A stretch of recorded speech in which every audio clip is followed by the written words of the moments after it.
and a wild flame flash appears. Good evening, episode 134 of the FFdotnet podcast. I am your trusty Flame Flash, and E3 struck with a vengeance. Let's just put that mildly. Yay 2014, E3, been and gone. But first, the traditional Raptor report. So it's been about 3 weeks since last we met, so let's just run over the month. So I think that would be easier. Skylanders, Swap Force. We moved last August, and we finally found the box with all the Skylanders in it. So we have a couple of duplicates now because we were sure they'd perhaps gotten stolen.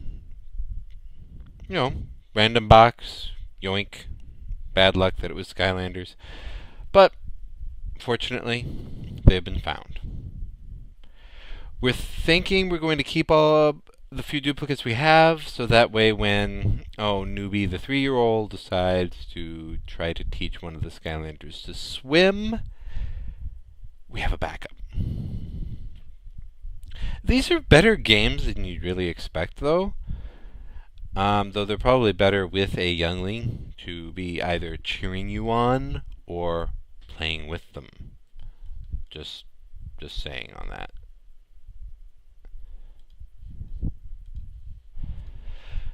Beyond Two Souls. I believe that one has come up already in the past. So I will leave it be. Great game. It does a fan of the same team that brought you Heavy Rain. It is M-rated, so watch it or play it at night by yourself. Lots of swearing. It's not your traditional M-rated game by any means, i.e. shooter. The swearing is even tastefully done. The son is currently annoyed at 12 that he's not allowed to play M-rated games as much as he would like. We're allowing him Diablo, for instance. It's high enough back that it's okay. He'd like some of those first-person shooters. Right now he's highly interested, for instance, in Watch Dogs. Ooh, excuse me. Yeah, it is 11:43. I have a load of wash in the dryer, so I'm not going anywhere for a while. But have you looked up why the ESRB rates Watch Dogs M? Look it up. Oh, great. Tornado watch from my area. I'm glad I'm staying up. Anyway, look it up. I don't need to go into details. I like to try to keep myself PG. So we're going to move on. Terraria has seen action.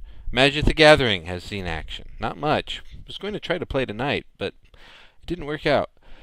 Civ 5 has seen action. But the most interesting thing of all, WoW and Mario Kart 8 so far are tied for the month at 13 hours.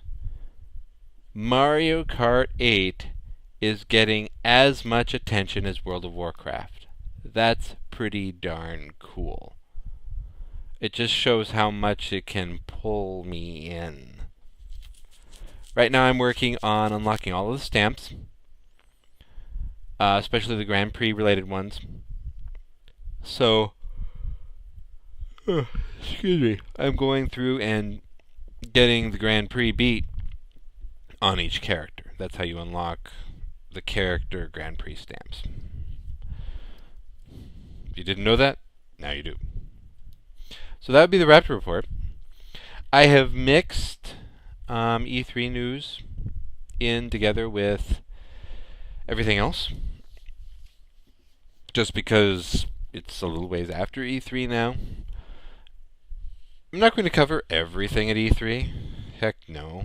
You've probably already found awesome stuff. So I'm going to go to what I found was the awesome stuff when I hit E3. To segue into World of Warcraft, however, because it was mentioned in the Raptor report, Spirits of Harmony, Unbound, 6.0. Camera's way up there. There we go. I need a new desk chair. Anyway, as of Warlords of Draenor, or the patch leading into Warlords of Draenor, Spirits of Harmony, Unbound. Good thing. Very good thing. I am thankful. The Guardian Cub pet is headed to the archive. I'm stealing this idea from the Instance podcast, World of Warcraft podcast. Why? It's not literally taking up shelf space. It just doesn't make sense why it's suddenly going to the archive. Oh no! Ah! Oh well. Something I'm wondering is if the architecture used for putting the timer for delivering the Guardian Cub is going away. So to be able to phase it out, they're shelving it now, giving everybody enough warning so that later it just becomes a out in the ecosystem tradable pet. That's my guess, though. Hogger is our 10th anniversary pet, speaking of pets. So that's awesome. You get a little mini Hogger. I approve. Wowhead has launched a character planner. If you are not using the Wowhead client and you go to wowhead.com, shame on you. That being said, this is another good reason to use the Wowhead client, because it uploads all your character information, and then you log into your Wowhead account and can see, oh, I'm just a tiny bit away from this achievement. I'll go finish that up. Or, gee, I forgot to enchant my helmet. Helmets don't enchant, I know that. Or, I'm missing a gem on my gloves. How did I ever manage that? It tells you these things. It just gives you a nice subtle hint of, hey, did you forget about this? Hey, I appreciate it. Inventory updates in World of Warcraft. So, as of 6.0, they've been talking all about the fact that I'm hearing announcements in my head. Birthday coming up for somebody. Extended family. And we've heard about the crafting materials. Stacking to, say, 100 and becoming craftable from wherever you are. You just immediately access the bank. Well, now we know that there is a crafting tab, a reagent tab that is going to store all of your leather and your ore and your gems and everything else. Beautiful. Absolutely beautiful. I really appreciate it. It means those specialized bags of, leatherworking, herbalism, inscription, outdated, but I don't mind at all. At all.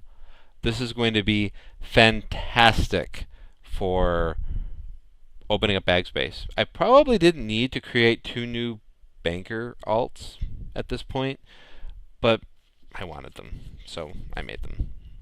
One, I haven't gotten out of the Death Knight starting area. He's kind of my Azerothian gopher, or that's the goal. Get him at a level 60, he can fly, and then he can quickly hop around main Azeroth as needed to just go and pick something up. My little warrior, well, they'll sit there and run the auction house, hit the mailbox, that kind of thing. I hope Altaholic at some point updates their database to recognize what realms have been merged. So that way it will read, oh, well, you've got this character over on Hellscream and this character over on Zangarmarsh. They're merged, so I'm going to count the items as one clump.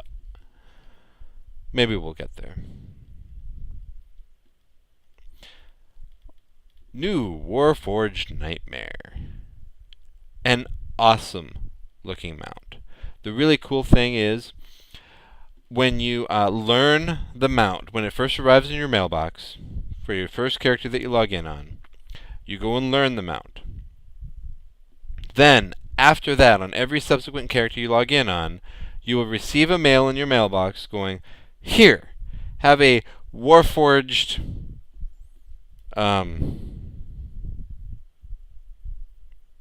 I don't know what it's called anymore. But this thing that you drop on the ground, and then everybody can give themselves a buff to ride one of the Warforged mounts as well. Very awesome. As I mentioned on Monk of Mists, this means you don't need multiple for a family if you all play together most often, because boom, one family member drops it, the one who plays WoW the most, and then everybody else can ride. They don't have to stay in the group to use it either.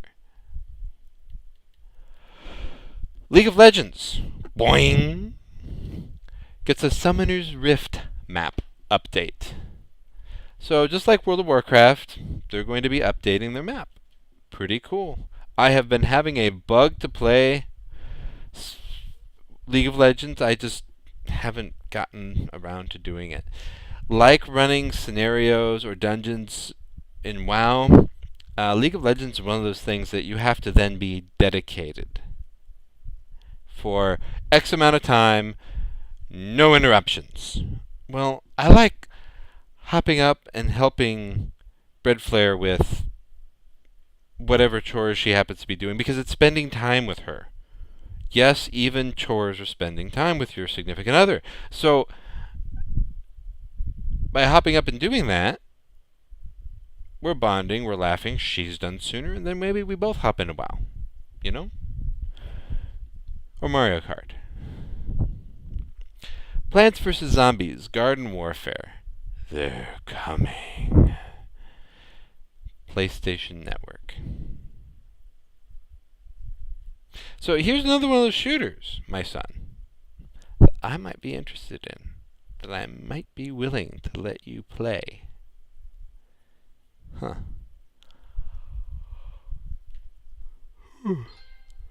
Mario Kart 8. Getting free advertising DLC. I'm going to link a YouTube video in the show notes. Just go forth and enjoy. It's entertaining. Likewise, the Luigi Death Stare is definitely taking off. I believe Nintendo has published that the Wii U is definitely a high attach rate with Mario Kart at the moment. Attach rate meaning you buy Wii U, you buy Mario Kart. So, seeing the Luigi Death Stare become this meme and this thing is very satisfying. Also, in the show notes, actually the header image of the show notes, is the GameCube controller adapter. This is going to be primarily for Super Smash Bros., but it will convert any of your virtual console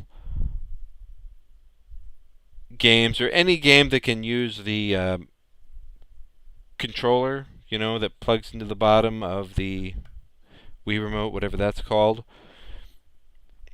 and the Pro Controller, and it's compatible with those too. Sweet! I still have all 4 of my or 5 maybe GameCube controllers. I also have some extension cables. If it wasn't for the fact that it was $100, I'd be all over it. That little box is only worth about 20 to me. So I don't get why it's 100. And at E3, they announced a few more fighters. Pac-Man, Mii Fighter, and Palutena? I don't know how to pronounce that. She's from Kid Icarus, and she looks awesome. Little Miss highly approves. While Superman, very interested in the Mii Fighter. The idea of running around as himself fighting in Smash Brothers is highly inviting to him. That's not the right word, but I'm tired. Next Zelda game was announced at E3. Pardon me. Looks gorgeous. Looks absolutely gorgeous. Oh no! Oh look, it's running on the Wii U. You know, seen a little bit of mockery regarding the Wii U over Twitter. The Video Game Outsiders podcast is amusingly bantering back and forth regarding the Wii U. And I have to side with John of the Video Game Outsiders podcast. The Wii U is a powerful system and a valuable system for any home. It is currently our only next-gen game system. Mostly because our Wii was dying, so we kind of needed to either repair the Wii or go Wii U. But we got it. And I'm glad we did. Ooh, excuse me. Because, for instance, Bayonetta 2 includes the original. You liked Bayonetta, or have never played Bayonetta? I played the demos. That's about it. It looks really great. I'm highly interested. Now I can play them both. Right on the Wii U. Hyrule Warriors received an updated announcement. It looks amazing. Kirby and the Rainbow Curse was announced. Superman's entirely thrilled. I still don't get Kirby, but that's just me. Xenoblade Chronicles X. Cool. Another RPG. A new RPG. For the Wii U. Perfect. Mario Maker. I can't wait to see what the kids create to torture me with in Mario Maker. Seriously, because they loved, the level building aspects of, say, Excitebike. Absolutely loved it. So I'm looking forward to seeing how they can throw me for a loop on this one. Splatoon. Hey, look, another shooter I can get behind. I think it's a third-person shooter, but still, it looks fun.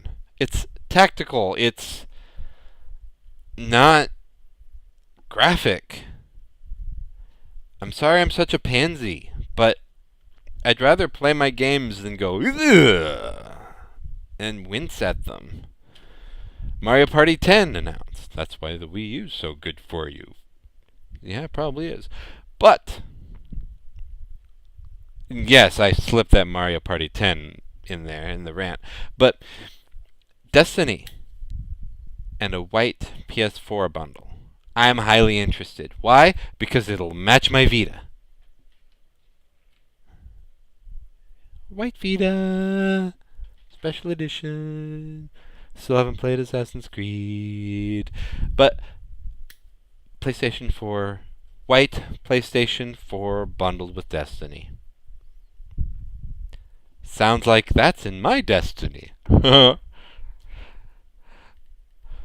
PlayStation TV coming for $100. If I had another HD TV, I would get this. No questions asked. Why? because when I get the PS4, then I only need the PS4 sitting in one place, and I can access it in the other. Awesome. That would be epic. $100 seems reasonable too. Angry Birds Transformers roll out. Seriously. That's about all I can say to that. I know nothing about it, so I am going to withhold a further judgment. I'm a little disgusted, but how else are they going to continue to try to reimagine and make money off of this franchise if they don't just release more? Tie-ins are certainly the way to go. Far Cry 4.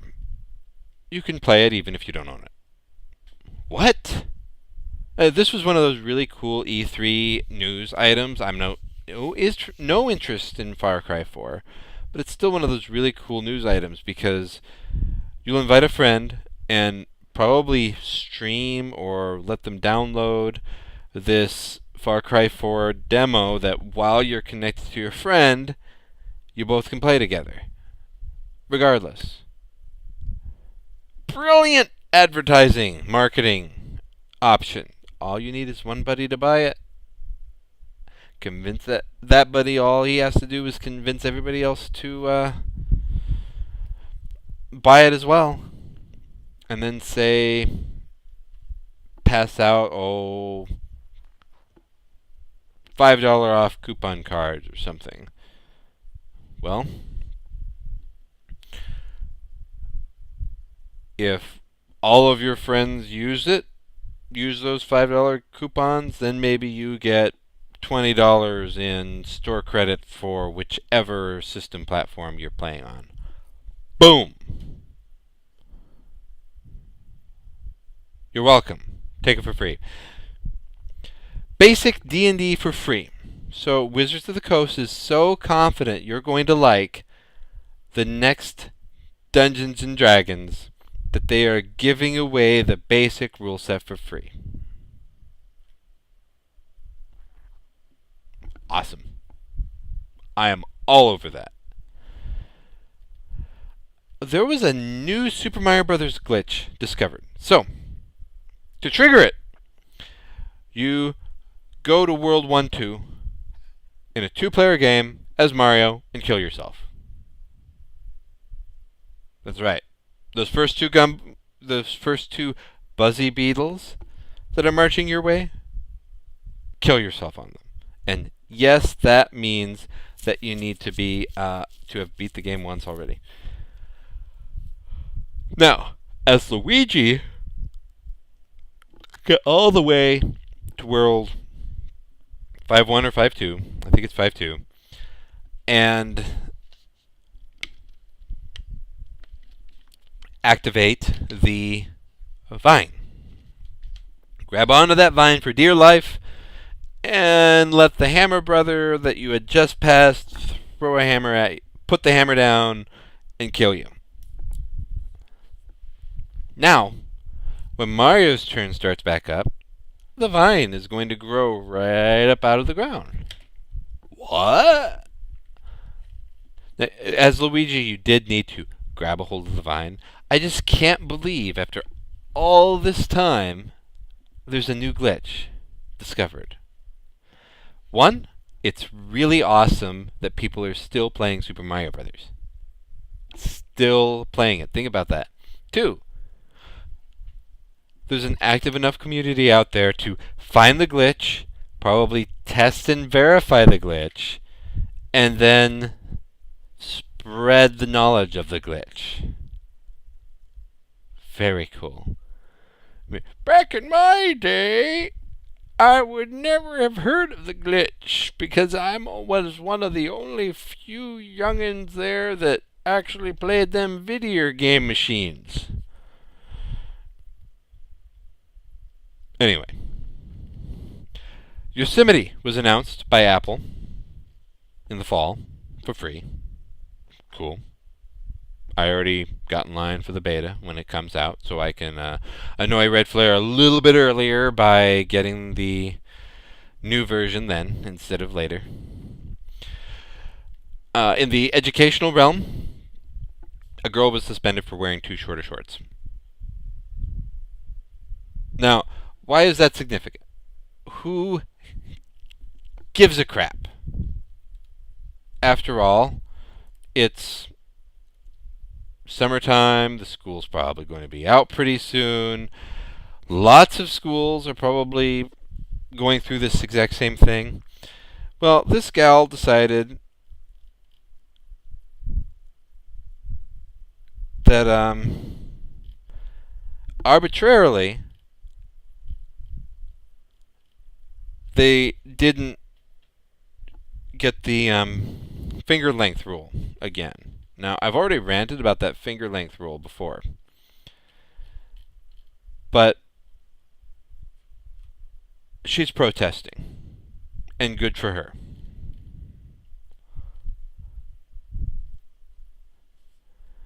And I think that's why it's making the news, just because she's trying to make it go viral that the school's being stupid. The one clip they have of her wearing, I assume, are the shorts. They don't look too short. They look questionable, but I certainly don't envy the individual who decided to make that call, because that means they were looking far too closely. Reading Rainbow Kickstarter was funded in 24 hours. The internet does have a soul. U.S. Marshals have rescued ACLU requested records. So, the ACLU goes out to local offices in Florida and says, hey, we want records of you spying on people, because we have a right to that information under various laws. U.S. Marshals go in and say, oh, nope, they were just borrowing them. They were on they were on a mission from us. We were officially deputizing them, so anything they did during that was all federal matter. They just kept trying to make up all of these excuses. It's like when you catch one of your kids in a logic loop. You've nailed them with logic, and they sputter and spout and know they're completely sunk, but they still keep trying. And it's really cute, because they're in the wrong, but they keep trying. Because that's that way a lot of times when arguing with people who are in the wrong but don't want to admit it. The FBI hacked Stratfor. So why am I even bringing this up again? Because they did. And it was a government-sanctioned attack. Quite a few of them were, as they used this one hacker fellow to oust his other fellows in an effort to flush them out and catch them committing a crime. Seriously? So here we are. I need to go check on the dryer pretty soon. Resetting my timer. So these handlers were legally able to just go, yep, free reign, go hack some targets, here you go, here you go, here you go. There was a lot of damage done by the hack on Stratfor, a security company. Yet, the only two people that got tried for it were the informant and the person that actually hacked it, and not the informant's handlers who were egging him and the other hacker on in the first place? Something's broken here, guys. Meanwhile, in Canada, the Canadian Supreme Court throws out spying laws.